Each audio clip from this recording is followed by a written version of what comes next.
Hi homesteaders, gardeners, and cooks. My name is Jennifer. Welcome to Miles Away Farm. This is a follow-up video to the one I did a couple of months ago on growing onions from seed. And so today is the day where we planted out those onions that we started in these plastic shoe boxes all the way back in mid-March. And what I'm doing here is just separating each individual onion so that it's not tangled up with its friends. And I started these with about 1/2 gram of onion seed per shoebox. And I get different amounts of germination, just depending on the age of the seed and who knows what other random factors. They're all pretty much started exactly the same. And some of them come up better than others. I'm trimming off the roots here and then trimming off the ends because I'm mostly using what's called a stand planter. And so I'll put a link to this particular one below. I'm 57 and getting down on the ground and planting what it turns out to be probably about 1,000 onions, if not more, just absolutely wrecks me for days afterwards. And while I still have to get down and plant a few of these by hand, and it is faster to plant them by hand to some extent, this thing saves my back. And so I absolutely love it. However, because of the way it's designed, these onions don't go down easily if they have a curve to them, and they definitely don't go down the tube if they have a ton of roots. It does not hurt the onions to trim them. It seems brutal, and the first couple of times I do it, I thought there's no way these are gonna survive. This is just impossible. But the reality is they come right back. When they have a pretty good curve to them from growing, they don't go down the tube no matter what I do, and I have to hand plant them. And so these are a few that I'm just hand planting instead of planting with the tube. And you can see this does go pretty fast.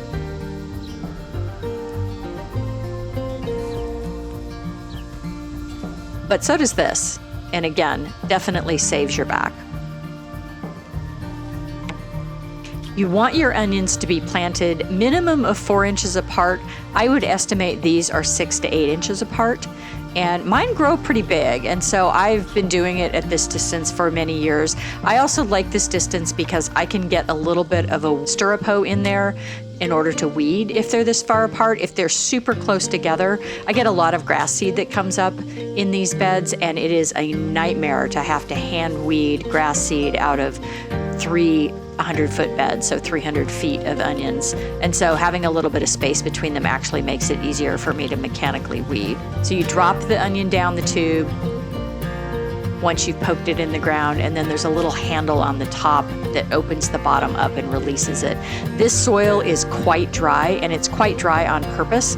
I want it to be so dry that when I pull that planter out, it falls in around the roots of the onion.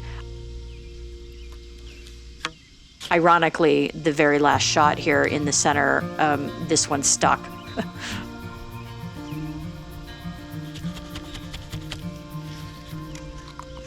And here's the last one. And then I water in this really well once they're in the ground.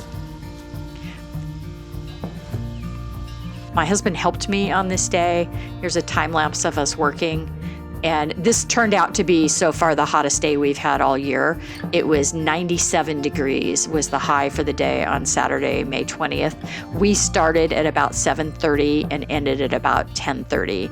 And so it took us 3 hours to plant 300 row feet, and actually there's 3 in each row, so if you multiply that out, it's almost 900 row feet of onions, although not all 3 rows were completely planted out to full length. He's working on leeks, I'm working on various onions. The first ones that you saw me plant there were a storage onion, a yellow storage onion, but I've got a bunch of different kinds here. One of the things that I don't think I mentioned a lot in the video that I posted earlier is it's really important to choose an onion variety that is suited for your particular day length, and that varies depending on where you are in the country. Here's a map from Johnny's of day length. Some varieties will bulb up in northern climates, some varieties bulb up in southern climates, and some varieties are what's called day neutral, and it's really important that you get seed that is the appropriate type for where you are. This is my drip irrigation system. The holes on this are every 8 inches, and I had just turned it on, and so this is just starting to get watered in. And this bed was completely soaked after I let it run for a couple of hours. So everything got nicely watered in, and I'll try to bring you back and show you kind of progress over the course of the next couple of months as these mature. I like to put a flower between varieties as I switch from one type to another, and so that was a zinnia there. And they look terrible right now. I mean, they look like there's no way they're going to survive. And then in about a week, they start coming back, and it's awesome. I love this drip tape. It is the only way to garden. It definitely helps keep the weeds down, because if I was overhead irrigating, I would have way more weeds than I do with this drip tape. And I can usually get more than 1 year out of it if I'm careful with it. Just for fun, here's some footage from last year's onions. This is probably mid to late August. It's hard to believe when you put those little tiny guys in the ground that this is where you're going to end up in less than 4 months. These are Cipolinis. I grow a lot of Cipolinis. They're an Italian heirloom that are really kind of squat. They're a wonderful tasting onion, and they store pretty well as well. And I'm kind of halfway through the harvest season here on these, and so you'll see a lot of gaps, and that's because some of them have already been pulled out of the ground. I have one customer who loves these onions so much that she usually sends me a text early in the season and makes sure that I'm growing them, and I usually send her a picture of the babies in the greenhouse, and then she gets very excited and she buys 25 or 30 pounds for me every year. You can see they get quite large. These in Italy, they're typically harvested, they're planted closer and they're harvested much smaller, but I see no reason to harvest them that small, and so I let them grow.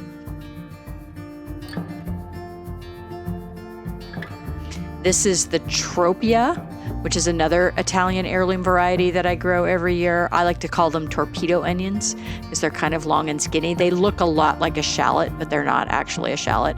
They don't have really good storage. They're more like a sweet onion, but a really lovely summer onion.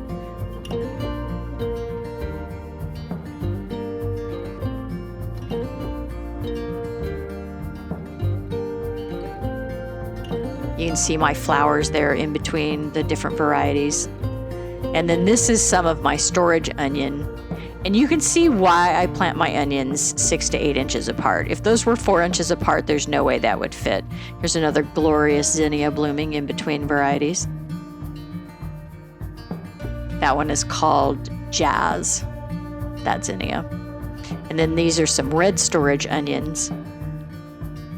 And I had much better germination and a lot more red storage onions last year than I did yellow storage onions. This year, I think it's probably going to be about 50-50. I should have about equal amounts.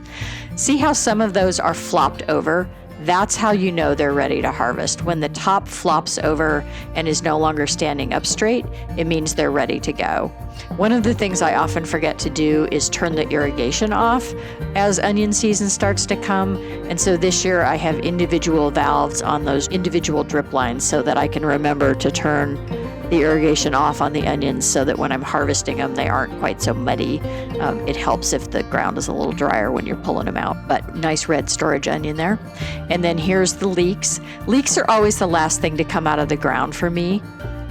They last well into September and October, often before I take them out of the ground. Thanks for watching, Tribe, and joining me on this little onion tour. I hope your onions are growing great. We'll see you in the next video.